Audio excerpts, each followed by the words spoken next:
Courage is the most important of all virtues, because without courage, you can't practice any other virtue consistently. Thank you for the kind introduction, and I would like to thank the previous speakers. Distinguished guests and colleagues and friends, it is an honor to stand before you today, and yet as I prepared this speech, I struggled not because I lacked things to say, but because there are too many urgent matters demanding our attention.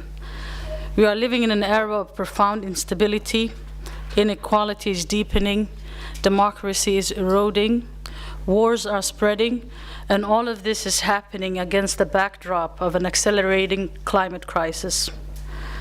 The weight of these crises is not abstract. It is felt in the exhaustion of those working 2 or 3 jobs and still struggling to afford a home.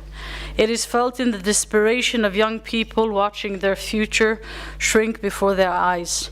It is felt in the violence of conflicts that displace millions.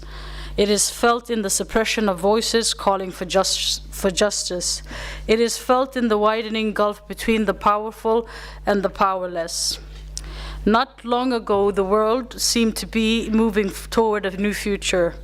Governments, corporations, and financial institutions declared their commitment to a green transition. We were told that fossil fuels would be left behind, that sustainability would lead the global economy, that prosperity would be built in a way that benefits all.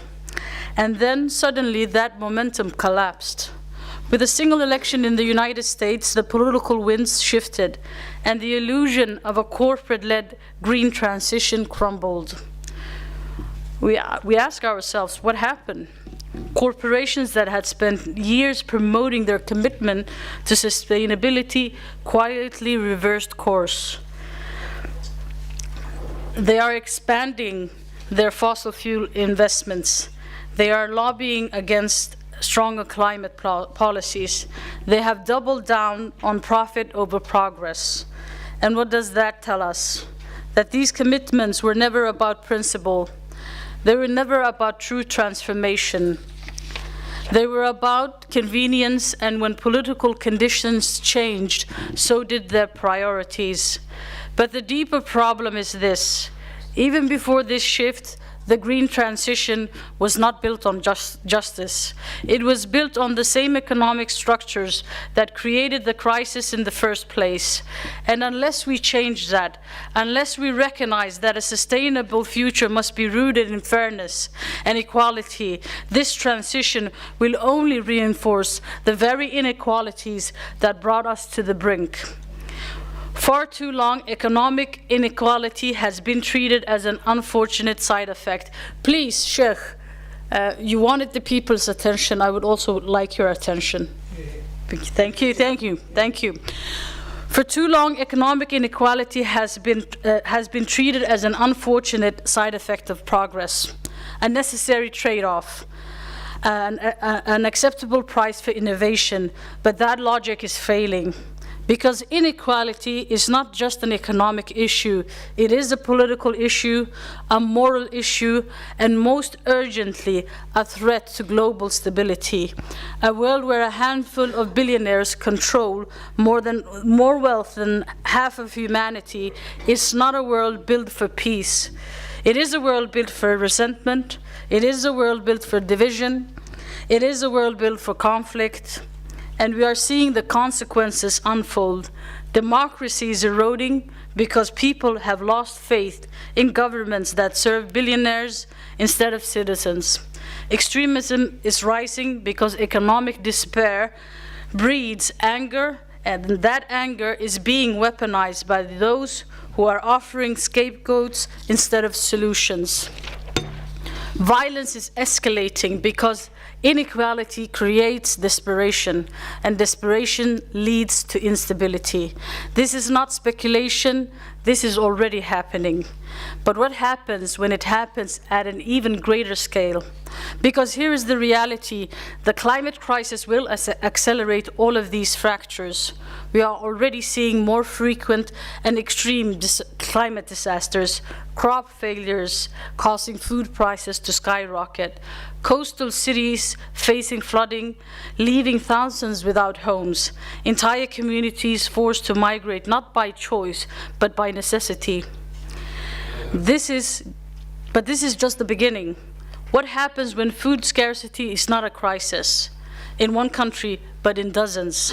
What happens when mass displacement is not in the millions, but in the hundred of millions? What happens when entire regions become uninhabitable, not temporarily, but permanently? If we think division, conflict, and authoritarianism are problems now, imagine a world where these crises multiply tenfold. This is not a distant future. This is the path that we are already on. And without actions, the inequalities we see today will expand beyond anything we have known before. But we have a choice.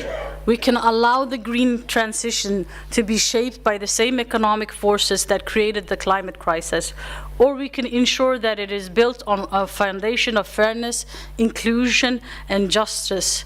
Because right now, that is not what is happening. Take the case of critical minerals. A lot of people mentioned that in their speeches. The materials that power our so-called green economy right now. Right now, the demand for lithium, cobalt, and nickel is skyrocketing, driving a new rush to extract these resources. But who benefits from that extraction? Too often, the answer is not the workers in the mines, not the communities surrounding them, and not the nations where these resources are found. Instead, profits flow to multinational corporations while local communities bear the cost. This is not an accusation, it is a fact. And it is a fact we must confront if we are serious about building a green transition that is truly sustainable. A transition built on extraction without equity will fail, because it will deepen the same inequalities that have driven conflict, displacement, and exploitation for centuries. But it does not have to be this way. A just transition is possible, one where the benefits of a new economy are shared, where local communities are partners, not casualties, where fairness is not an afterthought, but the foundation of progress. And if we are truly committed to a better future, that is the only transition we should accept. And yet there is another challenge we must confront: the fact that immense power is held by corporations. We are witnessing the rise of techno-feudalism, a system where the world's wealthiest companies dictate policy, control economies, and shape the future with no democratic accountability. Who owns the infrastructure that powers the digital economy? Who controls the global supply chains that determine what is produced? Who is shaping the future of artificial intelligence and digital surveillance? Not democratic institutions, not the people, but a small handful of unelected billionaires. This is not capitalism as it was once promised. It is not democracy as it was once promised. It is a new kind of economic servitude, where decisions that affect billions are made behind closed doors by those whose only loyalty is to their shareholders.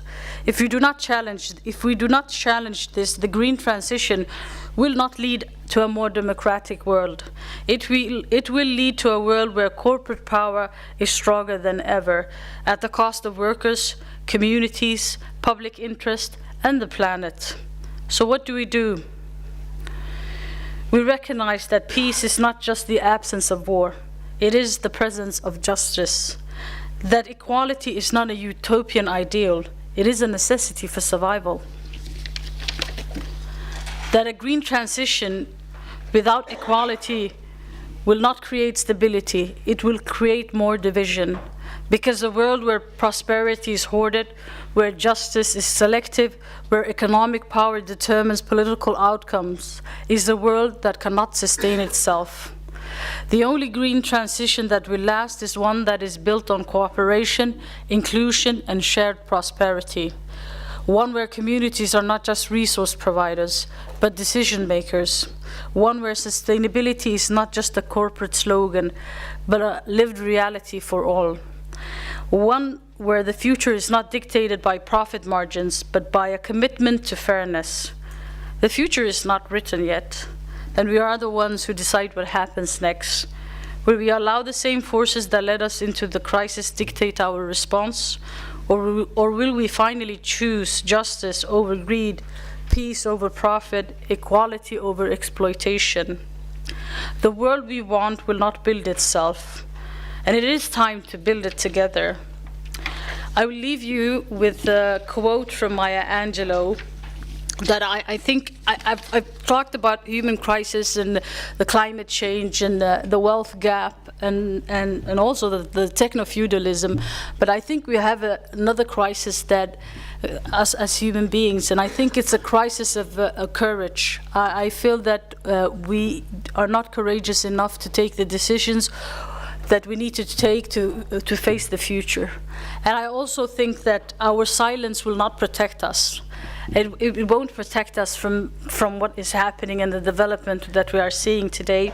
So this is what, I haven't said this because I'm not that clever, but courage is the most important of all virtues, because without courage, you can't practice any other virtue consistently.